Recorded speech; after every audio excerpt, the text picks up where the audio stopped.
Welcome to Technado with Don Pizzette, featuring sysadmin expert Don Pizzette, security specialist Daniel Lowry, and Peter. Hello and welcome to Technado with Don Pizzette. I'm your host, Peter Van Rysdale. I'm joined, as always, by Don Pizzette. Don, how you doing today? I am doing great. You know, it's another sunshiny week here in Florida and a lot of interesting stuff going on in tech, a lot of products getting canceled for some strange reason. So it is exciting to get in and talk about some of that. Sounds good. And we have Daniel today. Daniel, how you doing? I am doing well, good sir. Thank you for your concern. And I'm off. I'm in Las Vegas at a conference, but I left Daniel in charge of the iPad. Yeah, explain this is my lovely hotel room. But I left Daniel in charge of the iPad with the sound. So Daniel, you want to bless us with one to make sure that works? What shall we go with? Page 2. Yowza. There we Perfect. go. There you go. That works great. Thank you so much. You're welcome. And we are also joined by our special guest today, John Gleeson, who is the COO of Storj. How you doing, John? I'm doing very well. Thank you for having me on the episode here. Really excited to talk to you guys. Yeah, we are glad to have you and excited to learn more about you. I feel like we've been talking a lot about cloud and security the last couple of weeks, so it's really good timing to have you on here. But let's go ahead and get to know you a little bit better and jump in with our first segment, which is rapid fire questions. Who do you work for? What's new? Who are you? What's happening? What's wrong with you? All right, John, in this segment, what we do is we rapidly fire questions at you. You'll see a little timer appear on the right side of your screen. You'll have approximately 1 minute to answer each question. If you take too long, then Daniel will buzz you. That is an interesting Daniel doesn't even know where the buzzer is. No clue. So I'm just going to... Oh, there it is. There we go. Hey. And honestly, that was as good a job as Peter normally It's does. true. So you're right in there. And then we'll move on to the next question. So that's how we're going to do it. We're going to rotate through each of us. The first question is coming at you from Peter. So, John, I'm curious, we've been asking people this month how they got started in IT. And I was looking down your LinkedIn and I was like, well, this was a different journey to IT. It seems like you kind of started in the law field. So how'd you get into IT? What made you decide to make that switch? Yeah, so I was very much into tech as a kid, but growing up, I didn't have any exposure to people who actually worked as jobs in tech. And that's mostly because at that point in time, that wasn't a thing. The internet was just kind of hitting Web 1.0. And so I just followed my father's footsteps and went into law.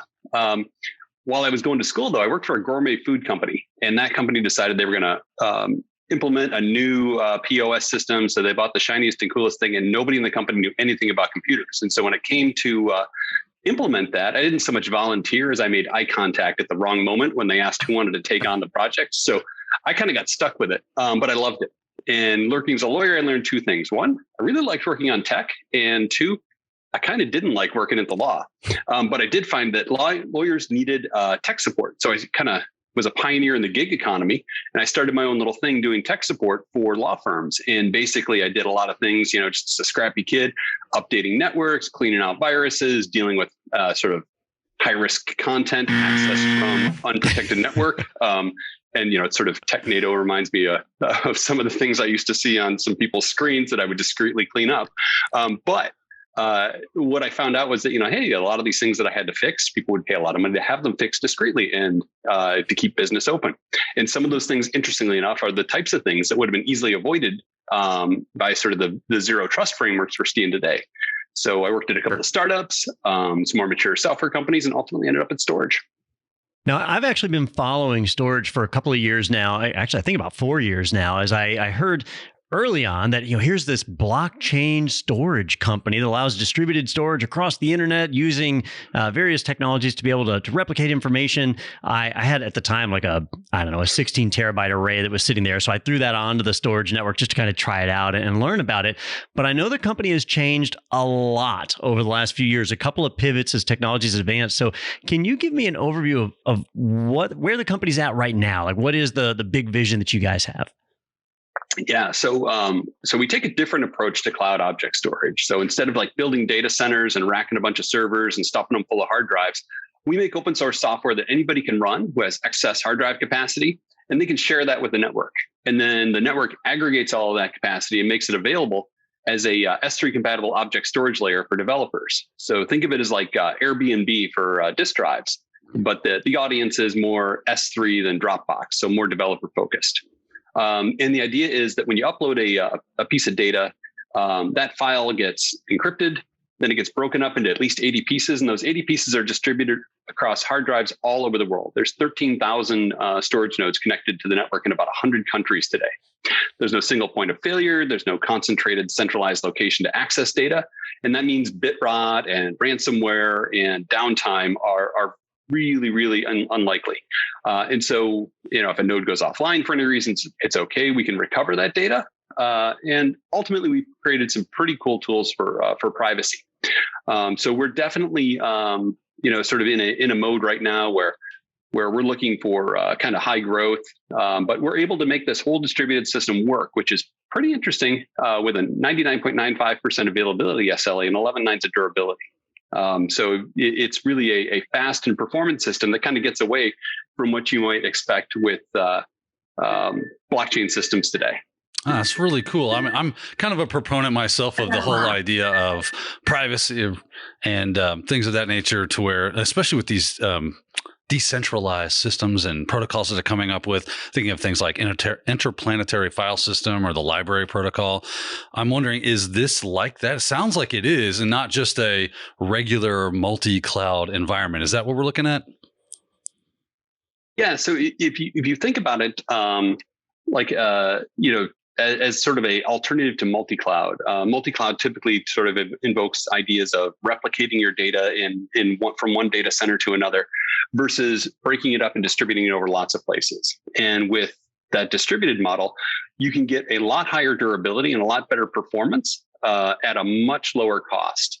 And so with sort of the decentralized model, the idea is that there are a couple advantages, right? So you have this advantage of security, where because there isn't like a single centralized location of getting your data, it's a lot more available. It's private because it's end-to-end encrypted, and it ultimately reduces that total cost of ownership. And so when you look at kind of IPFS on the one end, taking a decentralized approach to content addressing and library and some things like Arweave on the other end that are really looking at long-term, durable storage. We're sort of in that middle spot of, we're developer-focused storage. We're sort of providing that same service as Amazon, Google, or Microsoft, but doing it in a different way that's disruptive and really innovative by comparison. Definitely. So I did want to ask one more question. I know we're kind of out of time for this segment, but I'm very curious. So you live down in paradise now, down in the Cayman Islands. I'm not sure if I'm giving away like your secret lair location or anything, but looking down your history, it was all Detroit, and then now Grand Cayman. So is there anything about Detroit that you miss?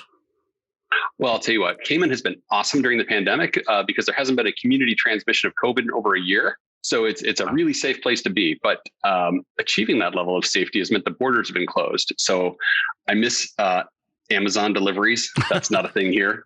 I miss seeing family and friends, and craft beers are a little hard to come by. But I will tell you, I do not miss shoveling snow even a little bit. I thought you were going to say you missed throwing octopi on the ice at the Detroit Red Wing games. Yeah, ice is not a thing here either. Yeah. Ice, they've read stories about it, but they've never seen it. You have to shovel sand occasionally. Yes. You put on like a beanie and you get out in the beach and just shovel. Yeah, it's just a beanie, like home. Yeah. Yeah, exactly. All right. Well, I wanted to ask you while you're here, we have the next segment that is what grinds my gears. So we want to find out what angers you. So, Daniel? You know what really grinds my gears? This Lindsay Lohan. You know what really grinds my gears? You, America. We now go to Peter for You Know What Really Grinds My Gears. All right, perfect. So for what grinds your gears, it sounds like it's when people misuse the term zero trust. And I think this is something we've actually talked about before, that it's kind of like 5G or these other nebulous terms that don't have like an exact definition. Well, what does 5G mean to you? What does it mean to you? Zero trust, kind of the same way. So first of all, what are the ways that you find people using it incorrectly? So I find people treat zero trust like it's a product, like it's a thing you can just go buy and install, and poof, you're zero trust, and it's awesome. And I also find that that people apply zero trust in contexts where it kind of doesn't apply, and then they apply it in places where it actually really should apply.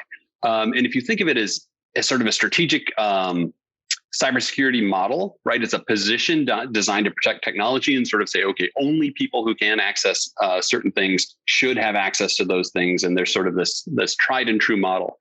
In the decentralized space, people throw that term around, like just because it's decentralized, you sort of automatically get zero trust.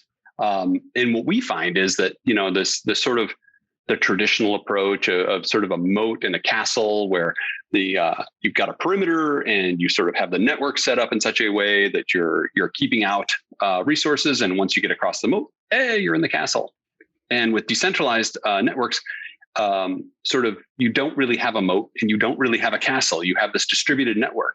And it's really an interesting difference for us, because when there's no moat and there's no castle, and there's sort of, the what you have is sort of the knight in the old castle model was the network engineer, and now it's really just a data scientist looking at a distributed set of resources. And for us, some of the interesting benefits are that with our architecture, the biggest difference for us is that we don't have a network necessarily to protect from users. We have a service to protect from the network. So we're actually this crowdsourced network of infrastructure where we don't own, control, or even have access to most of the network and most of the resources. And that puts us in an interesting position from zero trust, because we have to not only have zero trust with the underlying infrastructure, but also for the users who are trying to access it. And because of the different things that we've had to do in a decentralized space, what we found is that zero trust and zero knowledge actually deliver benefits to users building on that architecture to have more secure and more private applications at the end of the day. I have noticed a couple of the different networks that are out there that try and do zero trust or establish a secure network. Well, I'll use Tor as an example, right? The Tor, the Onion router is supposed to be this isolated private network where once you're on it, people can't track you. But they've had challenges with exit nodes in countries that were a little loosey-goosey on the whole privacy issue, right? So if there's an exit node in Russia, the odds are the Russian government is able to monitor that traffic and trace a lot of it back. So with your product and how you really don't know all the different nodes, the nodes are all over the globe. Have you run into any challenges with that, like endpoints in certain countries? Yeah, so there are always challenges with endpoints in certain countries, right? Because as a business providing a service to other businesses, we have to be aware of certain things, like, for example, OFAC, right? And so there are certain countries in which we cannot allow nodes to operate. We can't pay them. We can't store data on them. We just have to avoid those. And so we have put in place certain controls to sort of take that distributed network and make sure that we're not putting either ourselves or our customers' data at risk. But the great thing is that even with the network the way it is, right, we have to assume that a certain number of the operators are potentially hostile, right, to potentially trying to access data or do something else bad to the network. And so we have to secure all of the data with things like strong cryptography and distributing the data once it's encrypted over distributed endpoints that are uncorrelated, so that basically that data is never at risk. And yeah, you're absolutely right. With a lot of decentralized systems, if the data is unencrypted, you're rolling the dice in a really bad way. But with our network and the model, the way we've done it, it's actually there's almost you could say it's practically impossible for someone to find the 80 nodes out of 13,000 that are storing a piece of data, then compromise 29 of those nodes, then get an individual piece of a file, somehow be able to reconstitute it. And then once it's reconstituted, decrypt it without an encryption key. And then they'd have to start over with the very next file, because it's not like there's a central repository where all the data is. And once they've hacked it, they've got it. It's a really, really secure model for that approach. Well, I know you guys sounds like a challenge. Yeah. Go ahead, Don. I thought it was interesting how you said that zero trust is not a product, and I kind of was thinking back to some of our past interviews where we've interviewed companies that zero trust was their product. Yeah, they use that model. And so I think most people do acknowledge that it is important. It is kind of the way of the future. We're seeing that with a lot of web applications now. So it's moving in the right direction, and you guys seem to be at the forefront of that. I know there have been a number of reports that I've seen on the progress of various blockchain projects, and a lot of them haven't gone anywhere. But you guys are consistently listed as one of the organizations that's actually truly released a product, something you can use today. So I think that's pretty neat. And zero trust, protecting data, that's something that's on all of our radar. It's very appealing to me, especially the idea of using decentralization on top of which makes for a zero trust model. It's just like, that's the future, right? That's how we should be doing things. And that's how we should be engaging. It's cool to see that you guys are at the tip of that spear, moving that forward. I don't know what you guys are talking about, because I got a zero trust at Best Buy the other day. Buy one, get one free. Yeah. Yeah, it works great. It's great. Fantastic zero trust. So John, I wanted to ask you real quick. I know you guys have a couple of webinars coming up. Can you tell us a little bit about those? Yeah, so we have a webinar coming up in later this month on the 25th. Our CTO JT and I are going to talk a little bit about how we deliver enterprise grade SLAs and how we deliver service you can trust. And then we've got another one coming up in September, where we're going to talk a lot about privacy. So our Chief Legal Officer Catherine Johnson and I are going to talk about privacy. And then in October, we've got some customer showcases talking about performance. So a lot of interesting things coming up on the webinar circuit with Storj. Sounds good. And people can also try out your Storj DCS solution for free. Where do they go to check that out? Yeah, absolutely. So users can go to storj.io and sign up for free. They can get a 150 gigs for free per month. And also, I think we're offering an extra coupon code for listeners of this service. Yeah, I saw that. If you enter promo code Technado, they say they will increase your free tier by giving you $100 credit over 6 months, which is awesome. And I should clarify for those that are just listening and not viewing, that Storj is STORJ.io. So head over there and you can check that out. And I appreciate you offering that coupon code for our listeners. Yeah. That I'm sure they will appreciate. Absolutely. Thank you. 200 or 150 free gigs of storage. Are you kidding me? That's awesome. Yeah. So it's, go ahead. Oh, it's good. Yeah, I was just going to say, it's actually I think it's the most generous free tier of any storage product out there. You can get pretty far with that. Yeah. So we're really excited. We want people to try it. Fantastic. Well, John, thank you so much for joining us today and telling us all about distributed cloud and all that great stuff. All right. Well, thank you very much. I appreciate joining the show. Yeah. All right, everybody, stay tuned. We're going to take a quick break. We're going to come back and we're going to talk about the news right after this on Technado with Don Pizzette. This is Josh. Josh spent $2,500 on a week of classroom training for CompTIA A+ and got certified. Josh got a good job that pays $40,000 per year. This is Jeremy. Jeremy only spent $299 on a full year of training from IT Pro TV, including A+ and 300 other courses. Jeremy also got a great job that pays $40,000 per year. Jeremy used the more than $2,200 he saved in IT training for a fabulous tropical vacation. Now, Jeremy is still using his IT Pro TV membership to study for Network Plus and Security Plus to advance his career, but not spending any more money, since all three are included in his IT Pro TV membership, plus 300 more courses. Don't be like Josh. Choose IT Pro TV for your IT training.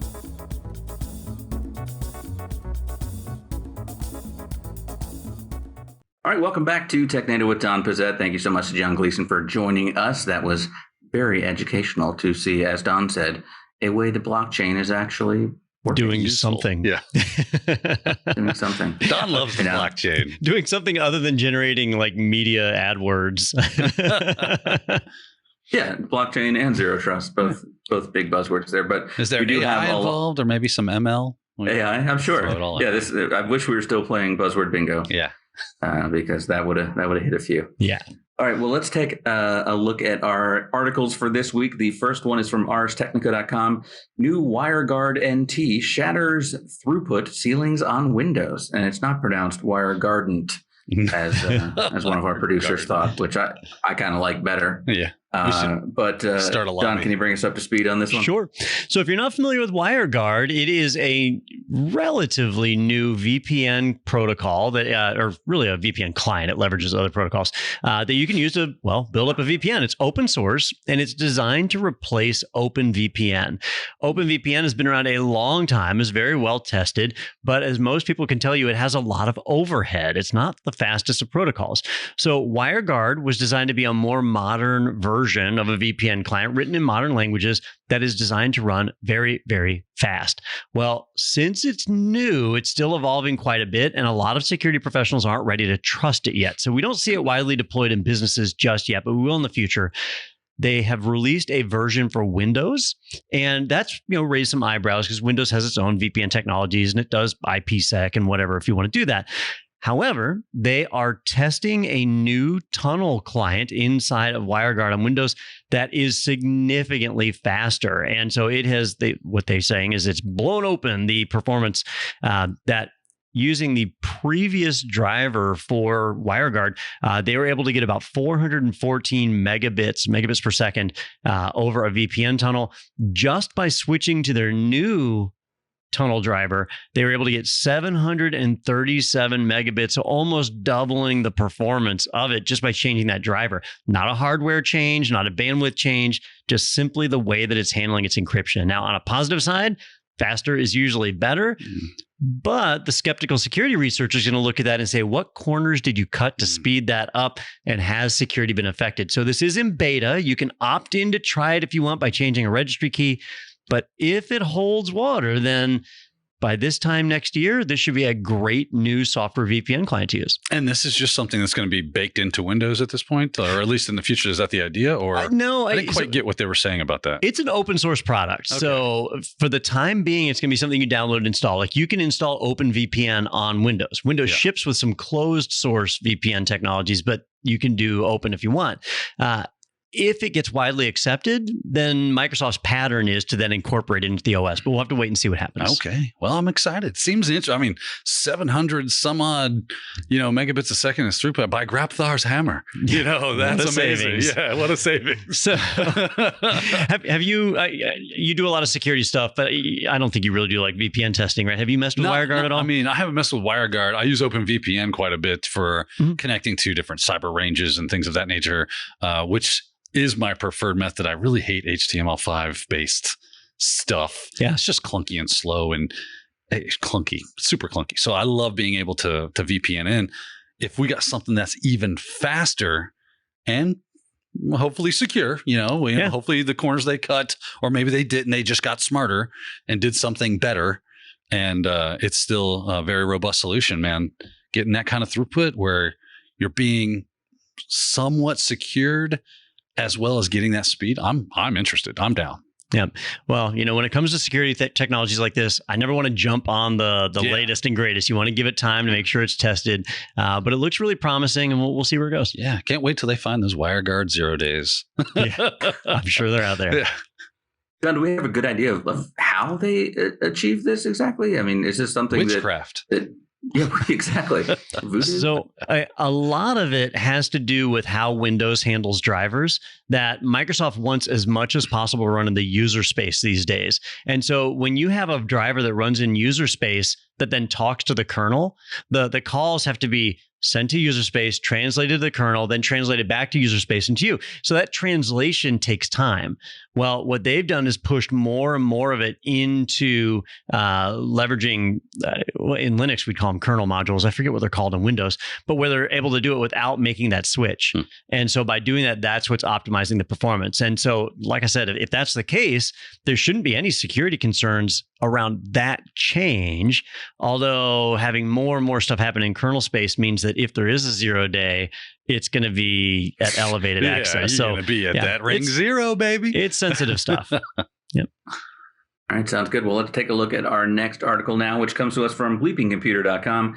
Windows admins now can block external devices via layered group policy. And Don, I'm curious, and my initial thought when looking at this was, does this have anything to do with with work from home now? There's all kinds of devices that are not the devices that maybe IT gave you that are accessing networks. Is that something to do with that? Yeah, I think that's a big driving factor in this. And just people's general adoption of laptops over desktops, right? Many companies only buy laptops these days. So if you have a device that travels, you don't know what's being plugged into it. Now, when I first saw this article, I almost dismissed it because in Windows group policy, you've been able to block external devices for a long time. Yeah. I think the DoD pushed that. Yeah, it's been a long time, where you could disable CDs. So they couldn't put a CD in the CD drive or DVD.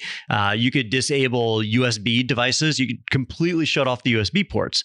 So that's actually not what's kind of the lead-in technology here. The big thing is that it is a layered group policy. So this is something that's designed for you to have multiple layers of differentiation. So for example, you could say, I'm going to block all USB thumb drives, but I'm going to allow USB hard drives, or specific vendors. Like I'll allow Samsung thumb drives, but not SanDisk thumb drives. And you can get really specific. And it basically creates a workflow that gives you really granular control of the devices you want to approve. And most of the systems I've worked with that let you approve USB devices are way super specific. So it's like this exact model of thumb drive. And then if the vendor changes that, like that model number or whatever in any way, now you got to go and reapprove that. But this works on families of the devices. And so you're able to just group things together.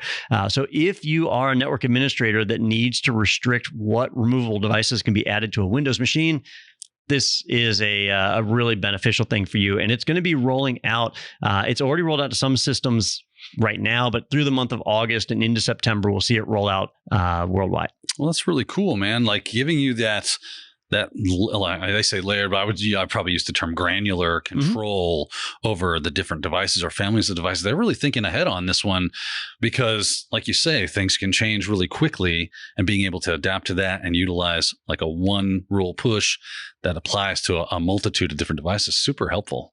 I am a little surprised that it's just coming out now. Yeah, that does make sense. It seems like we needed this a long time ago, but here it is. But Billy was over there eating a bag of chips going, I'll get to it, boss. It'll happen. Don't worry. I have to go filter my urine in Africa. I don't have time to worry about these USB ports. Right. This could be another thing that like the pandemic is kind of pushing, you know. Oh, yeah. See, Billy now doesn't have anything to do.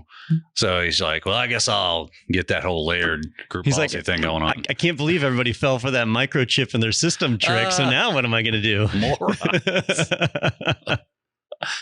Oh, we got an unofficial tinfoil hat segment. Yeah. I don't know where that is on the thing here. Oh, yeah, it's on that iPad somewhere. The moon landing was fake. Paul McCartney's been dead since 1966. Dogs can't see color. 5G causes syphilis. Do you understand that? Thank you, Bill Gates. Yes, we appreciate you. Oh, true. Well, we don't know if it was Bill or Melinda. We'll find out now after the divorce. It was Belinda. Who was the mastermind behind that duo? Yeah. Is that what we call them? The power couple, Belinda? I don't know if that was ever used, but it should be. Yeah. It should. It should be. All right. Our next article comes to us from thenewstack.io. This week in programming, the Elasticsearch saga continues. And I'll be honest, I've been so caught up with the Bachelorette sagas that I didn't know there was an Elasticsearch saga. So, Don, can you bring us up to speed on what's going on in that world? Daniel, have you followed any of this at all? You and I were talking a little bit about this, but a very interesting conversation. But no, I haven't followed it. This is like prime drama. It's been going on for about a year now. It's amazing. What we're doing is we've got an opportunity here to watch an organization self-destruct. It's really impressive. That's always fun. These guys have basically shot themselves in the foot. Yeah. And then here we are months later, and they've now shot, turning the gun toward their head. Well, at least the other foot. Yeah. It's ridiculous. They've reloaded. Yeah. So I don't remember if we covered it originally, but basically Elasticsearch is one of the most well-known big data reporting type solutions. If you have a massive amount of data, Elasticsearch does an amazing job of being able to search through it and retrieve information and get it to you quickly and just support huge amounts of information. Well, Amazon, as they tend to do, when they see an open source product that's being successful and adopted, they usually take it and package it up into an AWS service. So then instead of you having to deal with it, you just go to AWS and say, yeah, I want an Elasticsearch stack, and it deploys it. Because Elasticsearch is a little complex to deploy. You need at least 4 servers. A standard deployment has like 8 servers because you need caching servers and front end and the database servers and all these different things that go together and a load balancer. So that's where Amazon packages it all together. Well, last year, the Elastic team said, well, wait, Amazon is making money off of our open source product, and that's not cool. So they decided to change their license. They were under the Apache or MIT license, I don't know, one of the licenses. And so they modified their license to say, yeah, our software is free. Anybody can run it. It's open source unless you're a cloud services provider. Like they basically put a clause in there that said Amazon can't use our product. Right. Which kind of goes against the idea of open source. They wanted it to be open to everybody except this one group, which is kind of a no-no. Well, Amazon just said... Don't point out those contradictions. Yeah, that's crazy talk. Yeah. So Amazon said, well, that's fine. All right. Well, we'll just take the last version that was under the old license and we'll support it ourselves. So as you release your updates, we'll take our fork and we'll update that. So they created OpenSearch. That's Amazon's alternative to Elasticsearch. Well, a couple of months go by. And Elastic says, well, great, Amazon's still doing this. They're still making money. What should we do?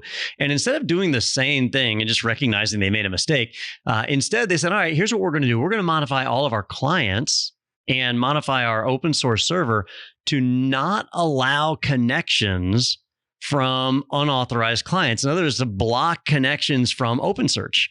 And so now they've got this open source product that is quickly closing itself off. Now they've got this product validation that happens whenever you connect. This sounds like what Microsoft would do, right? Is Windows licensed? So that's what they're putting into this open source product. And so Amazon looked at it and said, okay, well, we'll release our own set of clients that are open, that don't care about what they'll connect to Elasticsearch and they'll connect to OpenSearch. So you just keep doing the same thing over and over again. Well, oddly enough, what it's doing, I know I've kind of made fun of Amazon lately because, Jeff Bezos went to space and is basically Dr. Evil. But it's turning Amazon into the good guy. Like they're the good guy. Right. OpenSearch is fighting to give people a quality product at an affordable price. And OpenSearch is more open than Elasticsearch. And so the company is just circling the drain and they need to back off of this. But if you haven't followed it, definitely check it out. It's a great example of people just self-destructing. Now, it does seem to me that at this point, Amazon and Elasticsearch almost have some sort of weird symbiosis going on because Amazon kind of relies on the fact that Elasticsearch is still creating and updating their product so that they can fork that and add that functionality. So if they die, are they just going to take over and become their own? What would they do if they weren't around to give them cool code to put in? So Elasticsearch, it's an open source product. Yeah. They make money on donations mostly. How many active developers do you think they have? 6,000. I don't know. It's probably measured in the tens or hundreds, right? So Amazon, I think they can afford that. Yeah. So, they could easily, as a commercial entity, fund that development. It's not so much about the ability for someone to write code. It's the mind behind it. The vision. It's the idea, right? The cool ideas that come out of the heads of those engineers as a group or as an entity. That's what they would lose out on.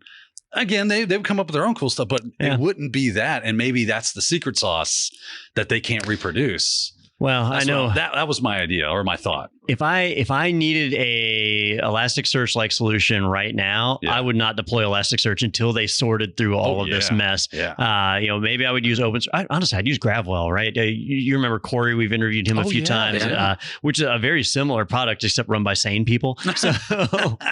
So there are other solutions out there, but it's just neat to see some high drama here in our Silicon Valley type world. They're like catty high school girls going. They really are. Right? Yeah. I think Daniel said it best when he said, fork that. That's how I feel about it. Yep. All right. Well, our next segment is actually something special we've been looking forward to doing. It is listener mail. There it is. Daniel's got to push a button now. I thought the next one was different. You've got mail. See it. All right. So this one actually was sent over to us by Rahul V. So Rahul, since we are using your story here, we are going to send you a link to get a free Technado shirt. So thank you. And if you have stories you want us to cover, definitely send those in over at technado.com.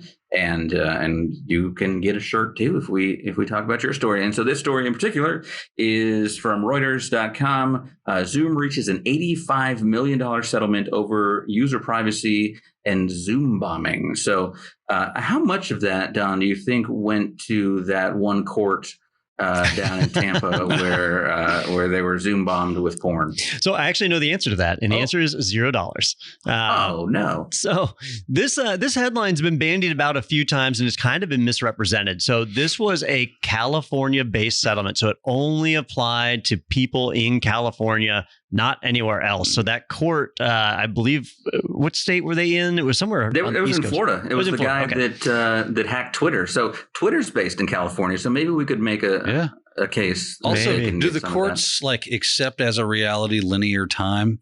Because, or is it like multi-space, multi-dimensional? I don't know. Maybe it's like the wormhole aliens. That's right. Yeah. I could anachronistically be in California at the time of this so I can get me some money. Well, there we go. My data's there. Yeah. So what happened here is when the pandemic hit, Zoom exploded, right? Everybody began using Zoom. They were the company that really was like the shining knight of the pandemic. But that quickly revealed some weaknesses that it had, and they rapidly worked to correct those. Zoom bombing was one of those. Zoom bombing was very common in the early days because people would create these non-password protected conference rooms and strangers would join. Now, in my opinion, that really wasn't Zoom's fault. It's kind of up to us. If you're going to create a public room, people are going to join. That's how the internet works. So, we don't arrest the people that send us spam email. We should, but we don't. To say. And so that's how it is with Zoom. Well, they also had a few other things that happened, and this is being portrayed in the movie there'll be a movie one day. Great. This is being portrayed in the news as being all about Zoom bombing and weak security. But if you read through the settlement, that's actually not what it is at all. So they did not admit guilt. They say they did everything right. Hold on, this is clickbait. Kind of, yeah. Or confusion, I think is probably more it than clickbait. But so they did not admit guilt. And there's certain things like the Zoom bombing, they actually can't be held liable for that. There's protections for media platforms like theirs where they can't be sued for that. They have kind of a sort of immunity around it. What this really boils down to is in the early days is people were signing up for accounts that Zoom was actually sharing that data with Facebook, Google, and LinkedIn as part of their ability to basically post meetings to those other platforms. They were sharing user data and it wasn't in their privacy policy. So this really boils down to a privacy violation. And that's why the settlement is so small at $85 million. I know that's a lot of money. I'll take $85 million every day of the week, Don. I think the attorney bill alone was like over $20 million. Ooh. And most people are going to end up getting like a $15 credit if you're a California citizen because they have this more stringent privacy policy. So this is a weird one. Zoom, in my opinion, Zoom didn't really do anything wrong. They have basically worked to correct a lot of their security settings. They do have issues. They do still have a lot of control from China and other things that we can kind of pick on. But this settlement is not the one. Well, I wanted some of that money. Not going to happen. Well, yeah, in my opinion, Zoom. Yeah, you'll get a $1 coupon for Burger King or something. Does it count if I set up like a room that is kind of designed as a honeypot to bring people into Zoom bomb me so I can get me that money? Does that work? You could try, but yeah, I don't think that's going to work. Dang. You VPN to California. Yeah, man, yeah. I'm gears are turning. I mean, in my opinion, though, we owe Zoom for the best story of last year with that photo or Zoom bomb court. Yeah, so, that was a good one. Just to have Don have to say the words in court, right? Like, yeah, you've got hackers. There's a stenographer, and then just going. There's a stenographer going. Am I supposed to write down like the noises what the guy in the porno is saying? Because I am. So I'm not gonna. That's where that little sensor comes in. It's like, that was a step too far, Daniel. Don't. I'm glad the filter finally worked for Daniel. All right, well, let's shift over to our next story, which is of the Deja News variety. Deja News.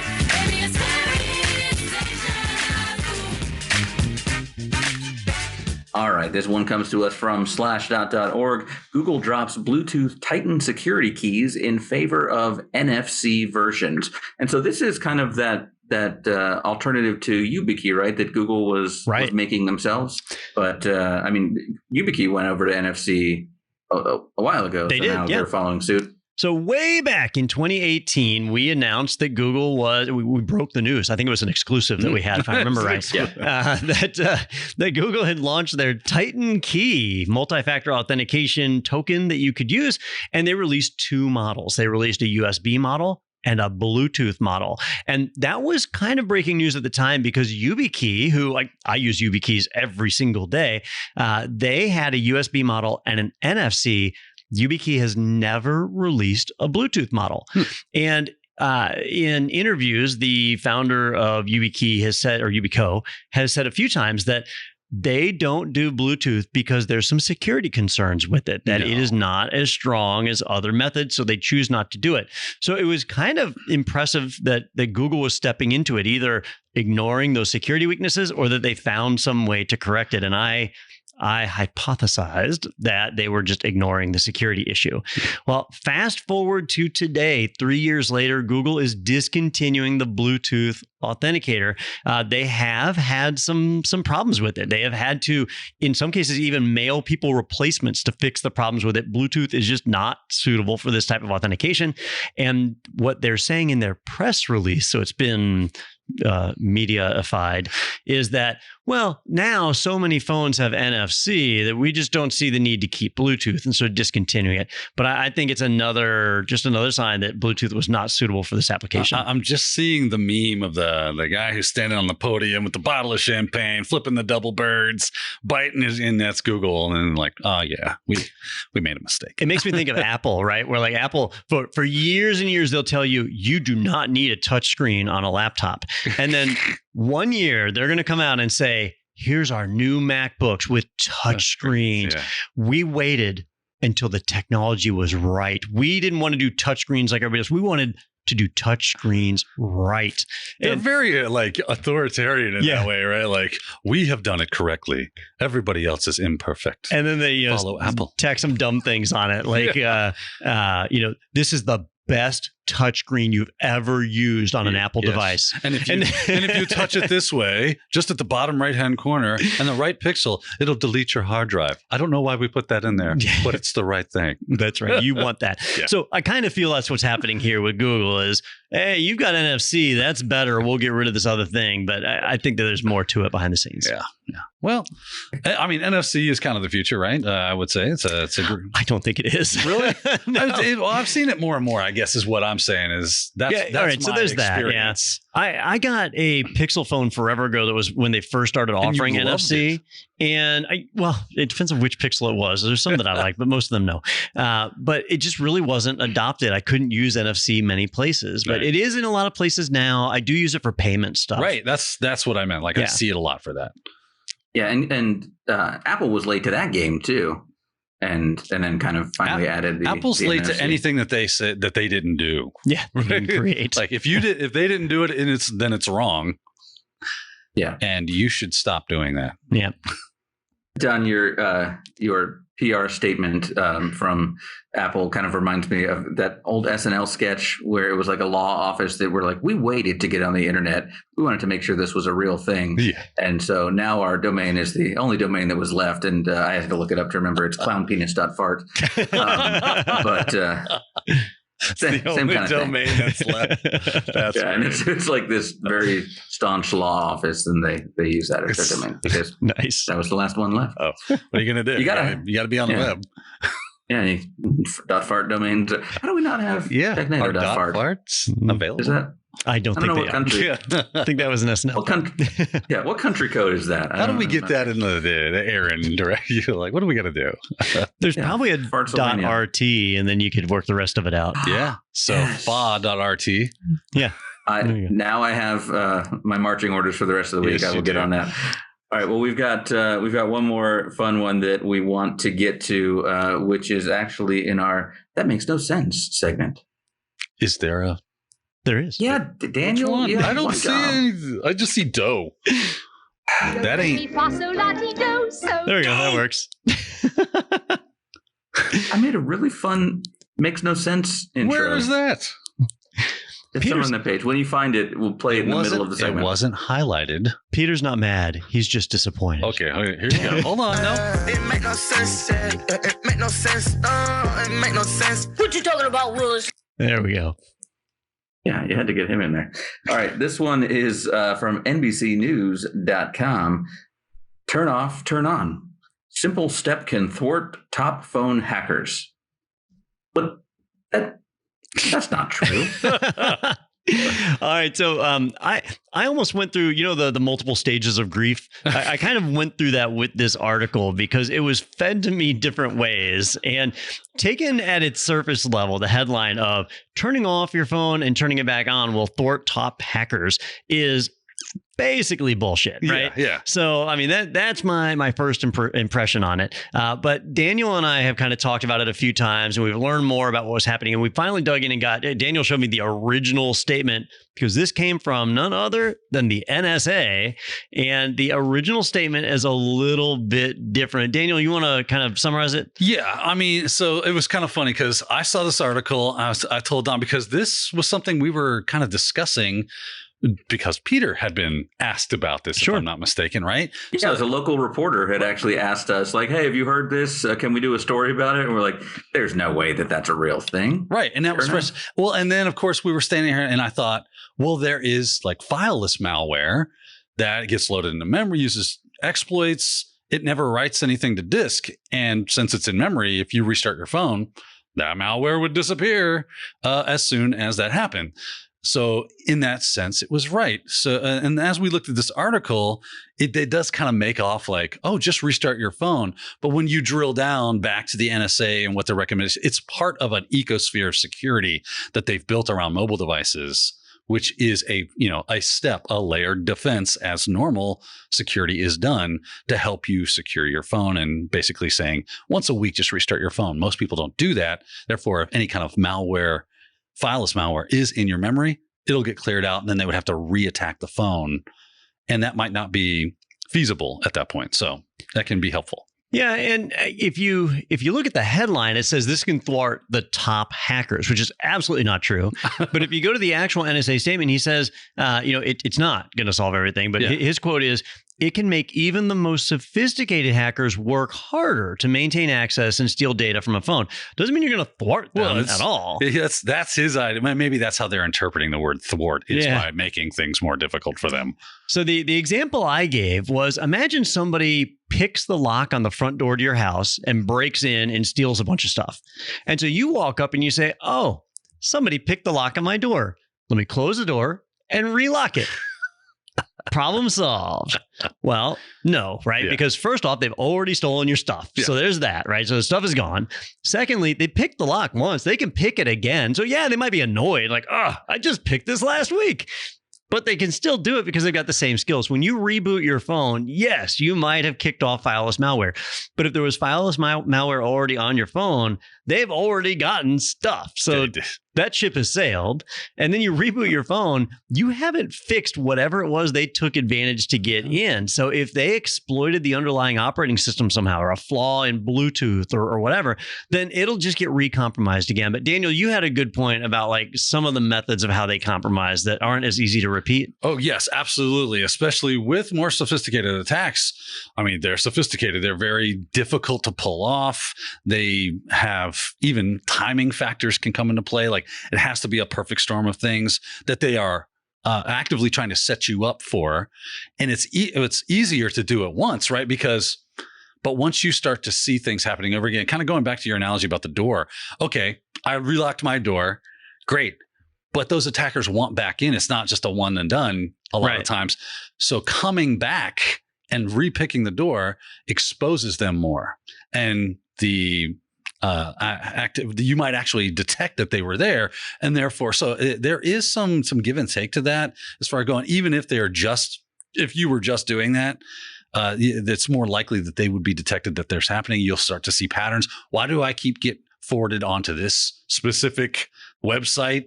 I don't even know what this is. Your fish that told me I needed to do an update is now starting to look suspicious because you're telling me to do this every week. Yep. And so, you might fall for that phishing attempt once. Right. But then if you have to fall for it a second time for the attacker to get back in, then effectively you have thwarted them by rebooting your phone. But it doesn't change the fact that you were already infected. And even this guy, at the NSA, if he's rebooting his phone every week, he's acting under the assumption that his phone has been compromised every week, which as you should. Kind of highlights a bigger problem, doesn't it? Yeah. I mean, this is the idea behind security and threat hunting, right? Is you are assuming you have been breached because most breaches last 9 months before detection. Yeah. Right. So you have to kind of go with the mindset of active threat hunting, thinking there's going to be some indicator of compromise in here. I just got to find it. And if I'm actively looking for it or actively doing things to thwart it, then, I'm doing something proactive instead of reactive. Well, I might not put a lot of stock, in all this, but I will say, we just made fun of Apple, so now I'm going to say something nice about Apple. They have been rapid firing updates out this year, and I think my phone has been rebooting every week because it seems like there's a new iOS update every week. I mean, how difficult would it be? I guess maybe on Android it's probably pretty much easier. I don't know about iPhones because I hate them. But to set like a schedule to say reboot my phone every night, I'm asleep, right?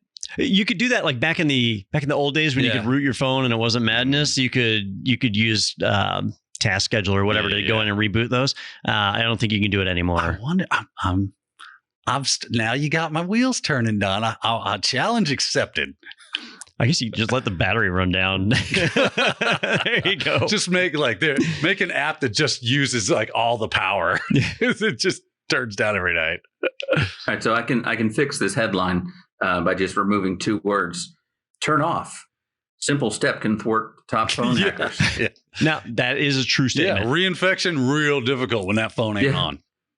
That one's set. We fixed it. They just left in the wrong words there. That's right. There we go. Stop using your stupid phone.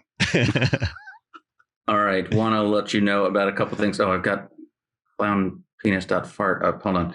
There we go. He's working on it. I was like, nope, that's the wrong link. I don't want to go to that one. Which doesn't actually work. So I want to let you know about a couple of things coming up over at IT Pro TV. First of all, we've got another webinar coming very soon. Is your security battle tested? Proving your security works the way you want it to. That's Thursday, August 19th. And Ben Fink from OnDefend, our partners there, is going to be involved in that one. So head over to itpro.tv/webinars and you can register for that. Also, we've got the Getting Started in IT free weekend happening this weekend, August 14th and 15th. That's got courses like CompTIA IT Fundamentals, A+, Linux Essentials, Microsoft 365 Fundamentals, which is MS900, hands-on PC build, Cisco CCT routing and switching, and Apple Certified Support Professional macOS 11 are all free this weekend to free members at IT Pro TV. So just head over there and create a new account, and you'll have access to that whole weekend. It make no sense. It make no sense. It make no sense. What you talking about? Why would we do this? It don't make no sense. I was gonna get mad at you. You're playing music during the promos. That's disappointing. All right, and also head over to technado.com and you can send us some listener mail and get yourself a shirt as well that way. And you can also click on the big orange button that says sponsored by IT Pro TV, and you can get a 30% off coupon code for the lifetime of your IT Pro TV personal membership, and you can request a team trial and check that out as well. So head over there to technado.com as always. I'm drunk with power. I just want to push all these buttons. Go ahead. Now's your moment. Yeah. Let's see what we got on this thing here. Going for blind. Oh, jeez. All right. Yeah, that's nice. That works for the promo. It does. Yeah. Yeah, we've just made our money. That's it. By doing that. All right. Well, thanks, guys. I'm out here in Las Vegas, so I've got to get back to the pool. I mean, the trade show booth conference. Working hard. Which is not by the pool at all. Just remember, don't the pandemic is still going on. Don't lick any of the buttons on the slot machines. Yeah, it's gonna be funny when Peter comes back and he's sunburnt, and you're like, "How'd you get a sunburn inside of a conference?" Well, in his defense, I think if he goes outside for more than 5 minutes, he gets sunburned. Right. Yeah. He's not. Yeah, I'm facing the window right now, so I'm getting sunburned. It's 105. It's 105 degrees outside. In our defense, it's been pretty hot here as well. Yeah. Yeah. But his is a dry heat. It is a dry It's a dry heat. That's what they say. It's a dry heat like sticking your head in an oven. Yeah. You know what I like when you're standing next to a car and that warm air is bubbling out from underneath it and you're just like, that feels good. All right, everybody. Well, that's a wrap for Technado with me, Tom Fazette, this week. We're looking forward to next week when Peter will be back from Las Vegas and we'll be all right back here in our happy studio. So be sure to tune back in. Thanks for listening. And don't forget to submit some listener mail. If you have a news article you want us to cover, you could get a Technado t-shirt. Definitely do that. Yes. Help us pick our articles. Thanks, everybody. We'll see you next week.